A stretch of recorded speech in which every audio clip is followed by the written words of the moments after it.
This show was originally scheduled for May of 2020. It took a long time to get it to happen. We had several reschedules around COVID and our move, but thankfully we were able to move from our former location to this great space, so Becky and Jim got to have this wonderful room and the room out there, so it worked out for the best.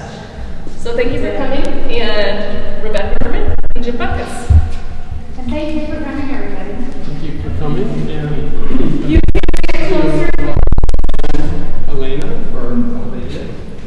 We have some stuff that we're going to show you, so go ahead. We have some stuff we're going to show here on the counter, So you're welcome to come. you can come on in, and you'll get to see things right up close. We decided to make it more tactile, so feel free to touch and stuff. Makes more sense in my mind, but do you have a question? Do you want to ask a question? Are we addressing the idea of why forestry? Sorry. The forestry question? Yes, so I didn't know if you wanted to read the statement or give a brief synopsis of forestry, and if you could explain it from like inception to installation, or what forests mean to you, that would be great.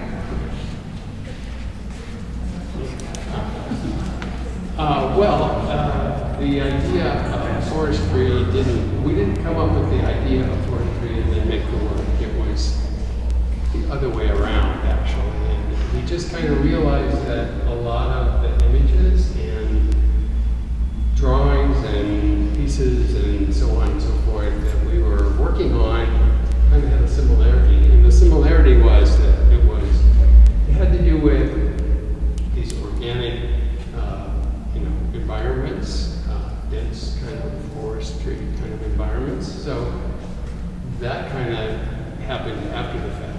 And I can't remember who came up with I think it was you.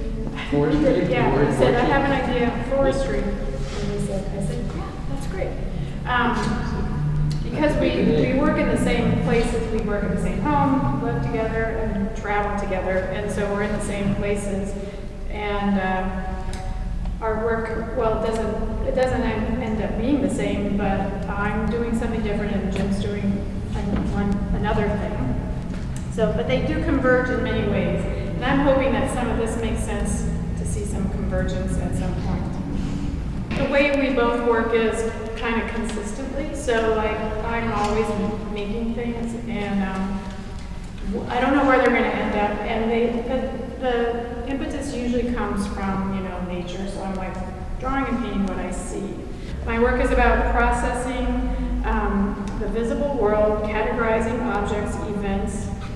And so I feel like it's always present there. So it's always with me when I'm looking at things. And so sometimes if I'm in a forest with Jim, he's doing the, photographing the forest, and I'm seeing other things. I'm using photography to kind of capture these environments and kind of remember them and sort of bring them back. And I think the thing that we kind of we work in the same way in the sense that we kind of take pieces, kind of constantly make these pieces, and then we sort of assemble at some point, and that's kind of a consistent thing between, even though we're in different media, we have kind of that process of just sort of building up a little archive of stuff, I think, that then gets assembled, at some point. I did bring some prints. If people want to come up a little closer, they can see them. This is kind of a little cheat sheet about how I did that. And the pieces here, which people don't think of, that's very photographic, I think, sometimes, but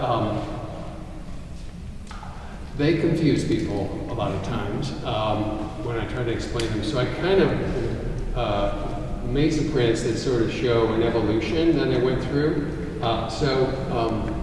Just making photographs, what you might call tabletop photographs, still life photographs. And that's, I think, an interesting sort of genre in photography that gets not a lot of respect or a lot of attention. But I think it's really interesting. And I was doing that, and so I have a couple of those prints here, and these are strictly photographic. There's no computer involved in them. There's no real computer or anything involved in that. And what was, yeah. There. So what was going on was I was shooting the big camera and big 4x5 camera and shooting these just the way somebody would shoot cereal boxes or you know, whatever. And lighting it, and you know, it got more and more involved. I shot with more and more different kinds of lights and different colors of light. But the hard thing was to get things into a specific place where I wanted them to get into the right position. And I was, you know, I started doing things like in-camera masking, which is actually using two cameras and switching the film over to another camera and doing a whole other setup. That was really a lot of work, very difficult, and I thought, you know, really just, I'm really doing this the hard way. So this is about, you know, this is when I thought, well, you know, I could be really working and assembling these things in the computer. And then also, I spent a lot of time just kind of looking around for stuff, you know, going to thrift stores and junkyards and various places, and trying to find that thing, you know, that had the right shape, the right color, and the right surface, and all that. But I just kind of, you know, sort of noticed that there were people out there that were sort of making these things on the computer. So, you know, I thought maybe I should try to do that. That maybe it was a mistake because it was a real kind of rabbit hole to go down. So, but I did start to make some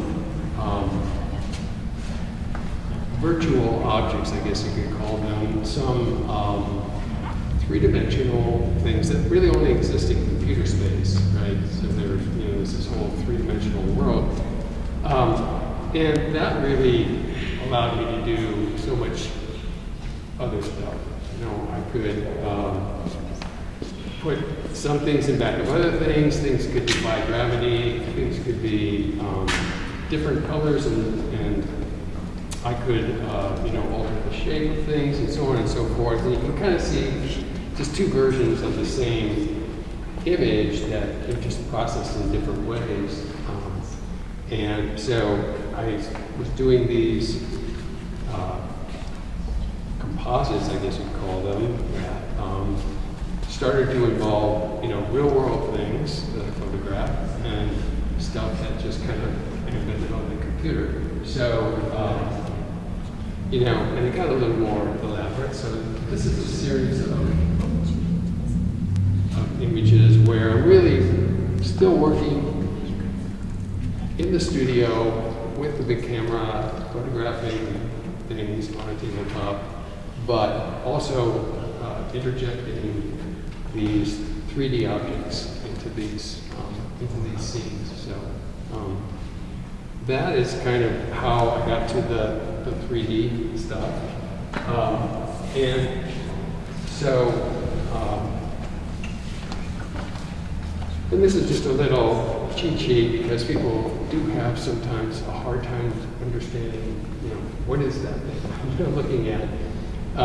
So it's a form that I create on the computer in three-dimensional space, right? You put a surface on it that is like, could be metallic or could be fabric, could be anything. What program do you use? What program are you using to make a 3D object? I use ZBrush, it's called. It's a 3D modeling program. There's a million of 3D modeling programs. So it comes in like this. It's just kind of like a red ball of wax, right? It actually doesn't, I should say it comes in as just maybe whatever I start with, a sphere or just like a, you know, round ball or a cube or something like that. It's like and then, clay. Maybe like clay. Like clay. It is like clay. Yeah, in fact, it's called sculpting. And I just push it, and pull it, and twist it. And I have the advantage of then just circumnavigating this thing around 360 degrees every which way. The camera can do that, right? The thing has, basically it has a camera. So it's like a studio that is just in virtual space.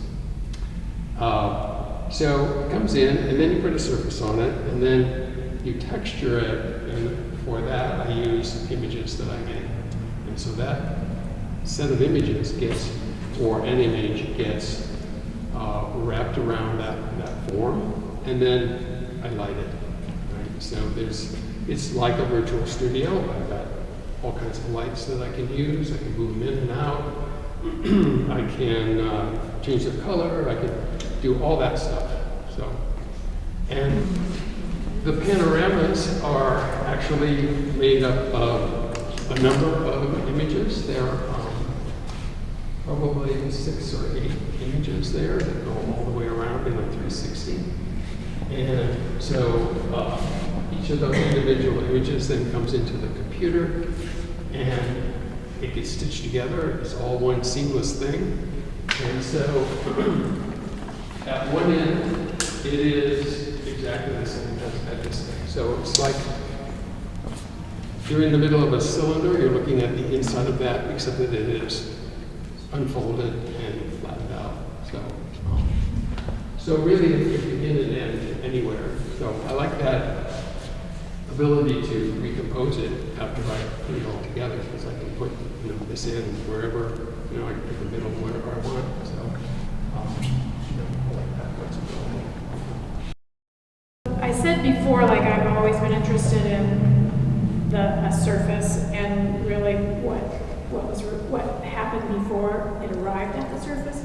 And so I feel like the forest is like a whole system that I'm just sort of in the middle of, and it's like various stages of life or decay, or it's everything in one.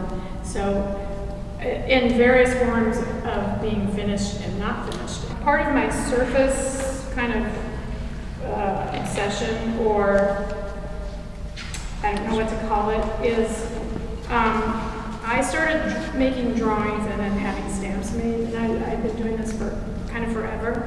And these are parts of canvases that the whole point of painting with these was to build up a surface and then have the final image be arrived at. And so this is somewhere in the process of it. And here's like a little canvas that ended up, so it's generally a giant canvas with then wrapped around a stretcher, and then if you touch this, you could actually hurt yourself a little bit more. So these are some of, you can pass it. These are some of the elements. I mean, I think this is about a minuscule number of these, but in my mind, drawing something and looking at it, whether you're out of town on vacation or whatever, you kind of remember exactly where you were when you drew the thing. So I just wanted to read something I wrote. This is maybe 15 years ago, I guess. So I found this object, and I wrote in here, maybe it was in the other one, which I can't remember. I wrote in here, one man's junk is another man's treasure. I was taking a walk one day when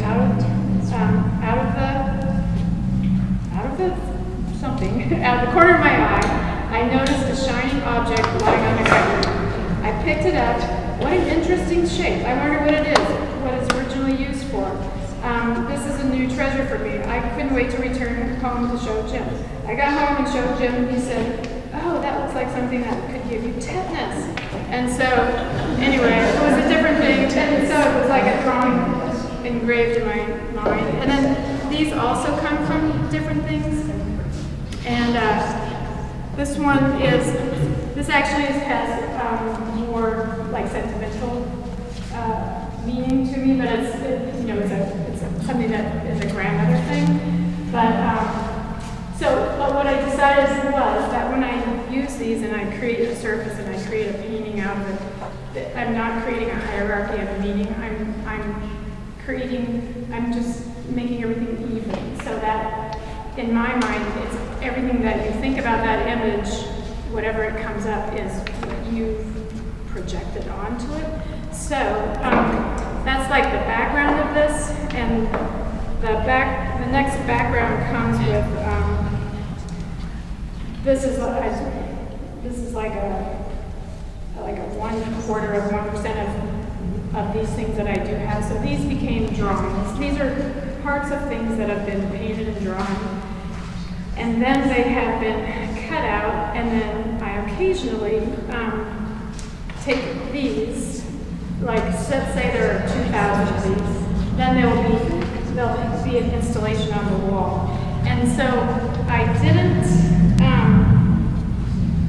actually want to say, okay, now we're going to watch the screen and watch animation. So I put this together. So I'll just pass this around too. These, this is on Vimeo, and these are some places that these little, at this point I've called these constituents, and so where they have arranged themselves over a few different shows over the past years. So I'll also pass this around. They're on Vimeo if you want to look them up. Thank you. And so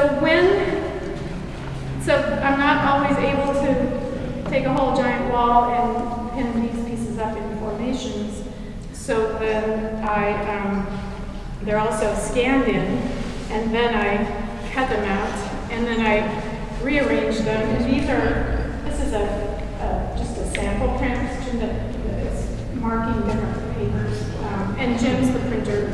And so each one of these objects that are there are one of these that have been cut out yet again. And I play with them on the computer in different formations. And that's kind of where some of these come from, because, they just don't stop forming themselves. They just keep on going. So then what happens is that, so at one point when these were cut out, these were like represented little drawings to me as preparation for paintings, larger paintings on paper, on canvas. But then I had all these paintings and drawings on paper, and I was like, why don't we just cut some of these out? And what would it look like if they're on the walls? And I liked that three-dimensional quality of them.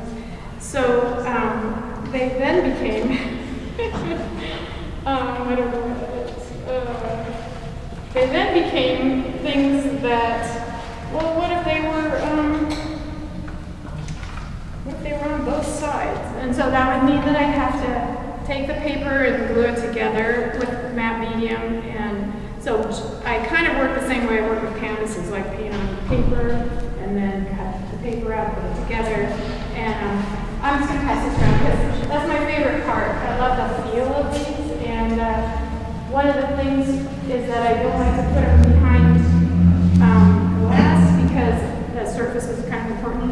So then they kind of become these mobiles, and they're like little force things that I think the mobiles kind of represent branches and trees to me.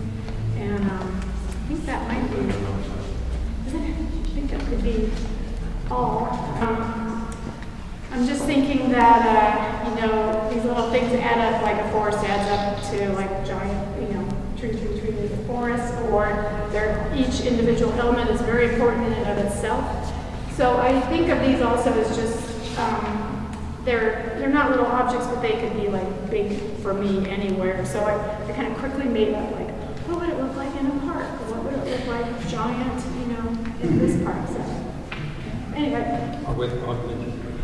Yeah, augmented reality. Yeah. So anyway, so as long as we have these little pieces, I guess we're kind of creating a bunch of things out of them. And these are like lines in space, so it's like not only do I play with paper, I use wire, and this is another touch element. Does anybody have any questions? What medium is this on the canvas? It's all acrylic on canvas. So this is dipped in acrylic paint on a then stamped. But some of the stamping is like invisible or been painted over. It looks like this at one point.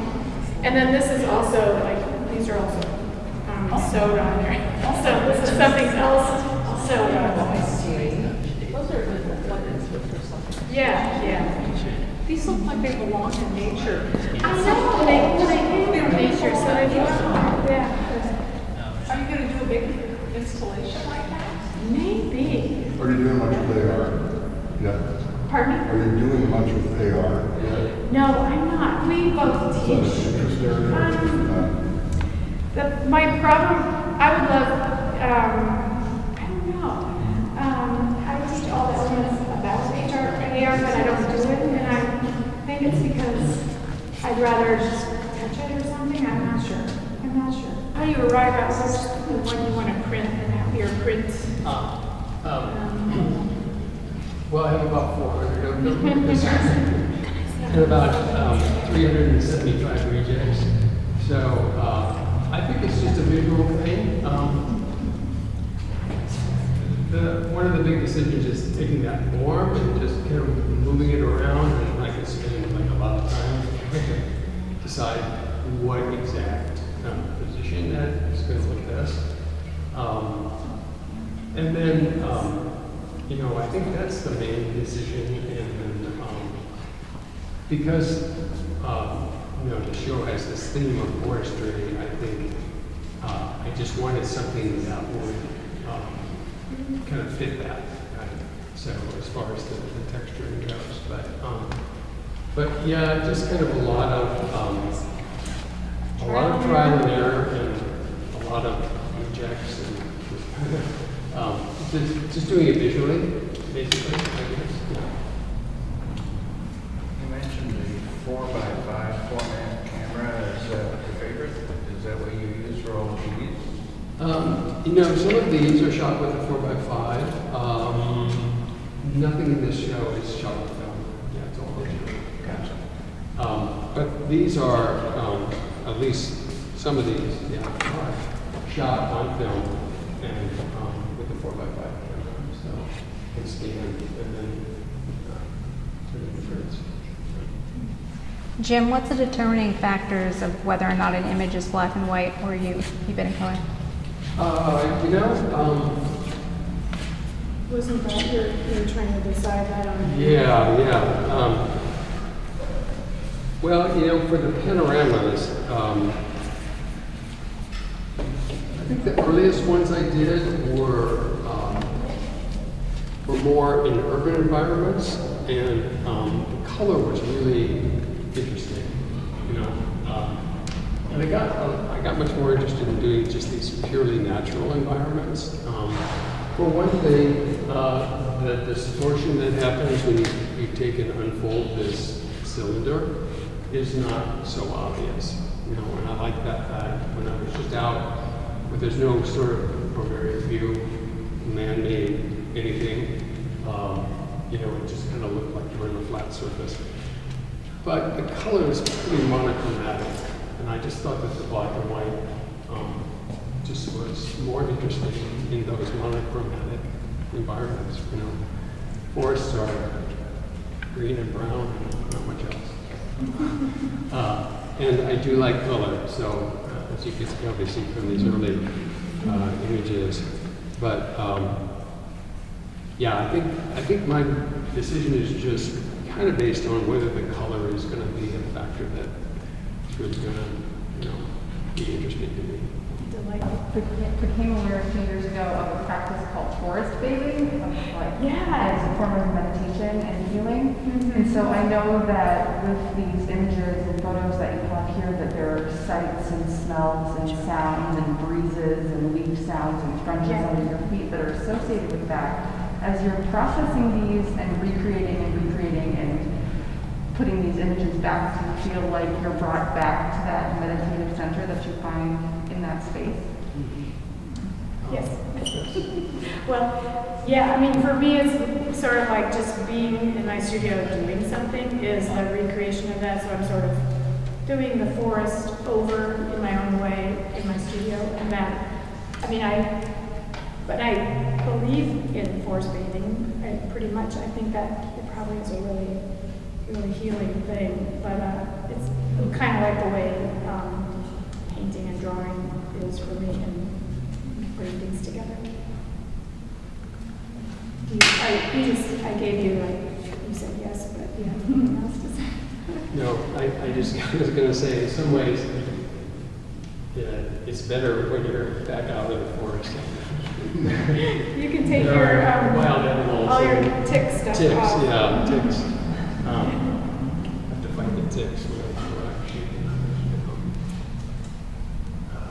Yeah, I mean, you remember all the good things about it and the things that you liked that you saw, and not the sweating because of the ticks.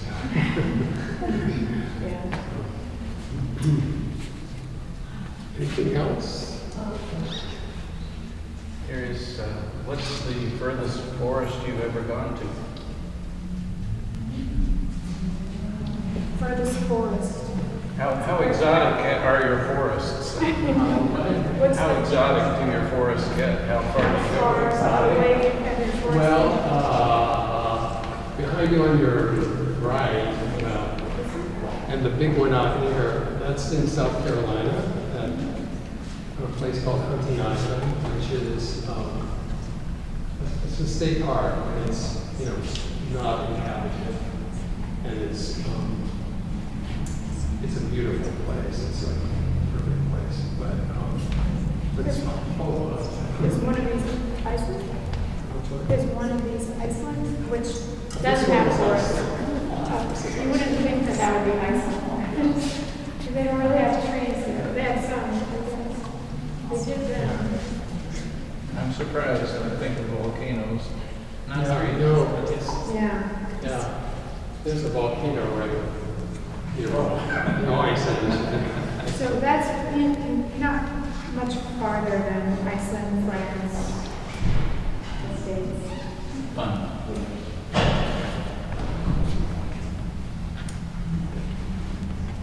Any other questions?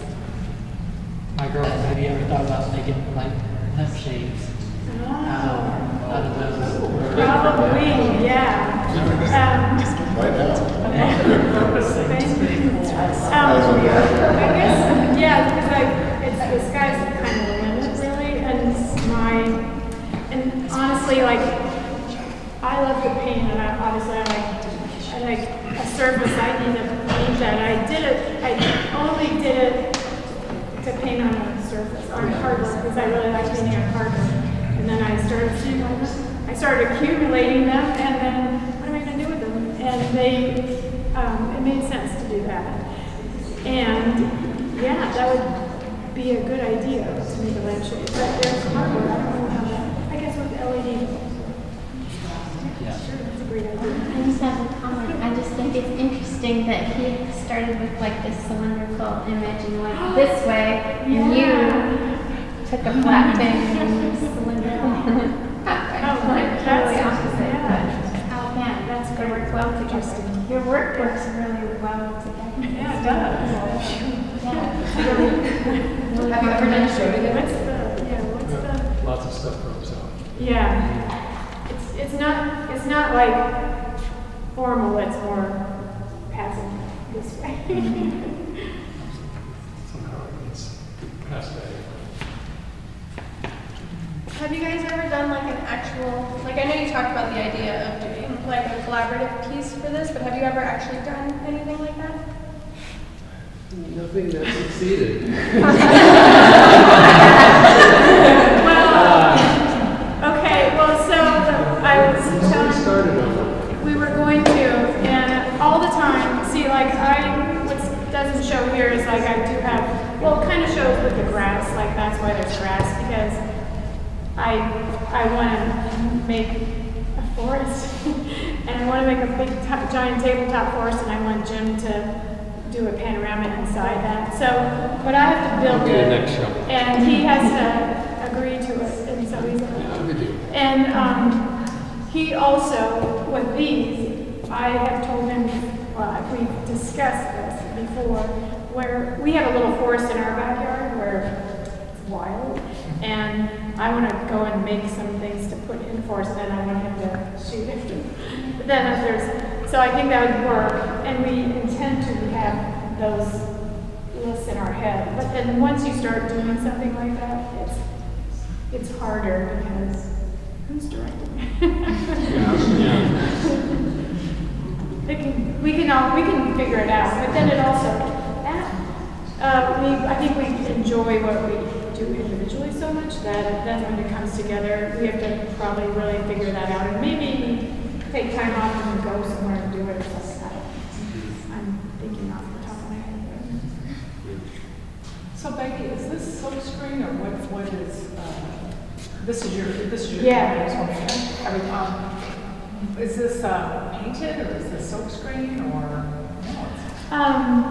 The final, the image, the file file comes, yeah, the file comes out of Illustrator. Oh, okay. But there's some things like this in there. So these are scanned in. And yeah, it's inkjet print. It's an inkjet print, which Jim printed. And a lot of them, the things in there are drawings that might have come from here or another sketchbook. Probably didn't come from this one. But they're usually drawings that have been scanned in and maybe image traced in Illustrator or a lot of, and then some things built in Illustrator, but mostly it's drawings that get ended. Who puts together your stamps? These JP Cook does them, and I know that I can carve out my own, but I don't want to go that far. I like these as objects themselves, and so I have a place where I keep them. They're on a shelving thing in a closet, and they're just, I like their feel, and I kind of like office supplies too. So I think they still do them. I haven't had any new ones made for a while, but